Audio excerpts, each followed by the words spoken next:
ત્યારે અંતરિક્ષ દાદાની ભાવયાત્રાની વાત આવી એટલે અમે હું ને વિરાજ બેસીએ ઘણી વખત એટલે મને અંતરિક્ષજીની ઘણી વાતો કરે.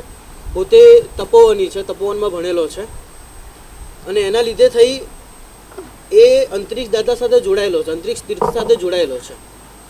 એનું ત્યાં જવાનું ઘણી બધી વખત થાય અને આપણને વિરાજ અત્યારે એક વક્તા તરીકે કે આપણા ભાવો જગાવવાવાળો એક વ્યક્તિ તરીકે આપણને દેખાય, પણ વિરાજ એઝ એ ત્યાં આગળ એક બલિદાની યુવક તરીકે ત્યાં જોડાયેલો છે. એમ કહી શકાય કે આ દીકરાએ ત્યાં આગળ સંઘર્ષો કર્યા છે, કદાચ ત્યાંના માટે લાકડી પણ ઉઠાવેલી છે.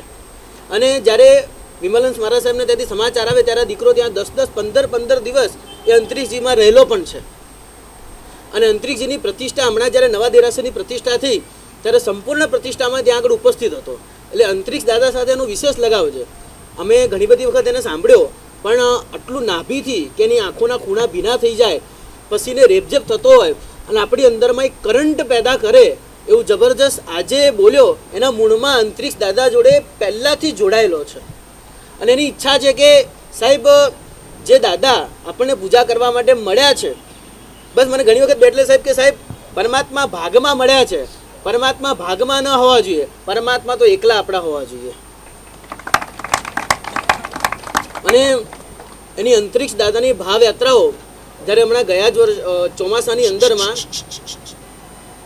ધર્મરસિક વાટિકાની અંદરમાં 5000 માણસોની વચ્ચે જ્યારે એને ભાવયાત્રા કરી અને જ્યારે આ શબ્દો દ્વારા એ લોકોમાં એને જે કરંટ પેદા કર્યો, એ સમયે સ્વયંભૂ અંતરિક્ષ દાદા માટેનો ગજબ માહોલ પેદા થયેલો. અને એક જ ભાવયાત્રામાંથી કેટલાય સમાજોએ નક્કી કર્યું કે ભાઈ અમારા સમાજની અંદરથી કોઈ સમાજ કે અમે 10 બસ લઈને જઈશું, કોઈ સમાજ કે અમે 20 બસ લઈને જઈશું.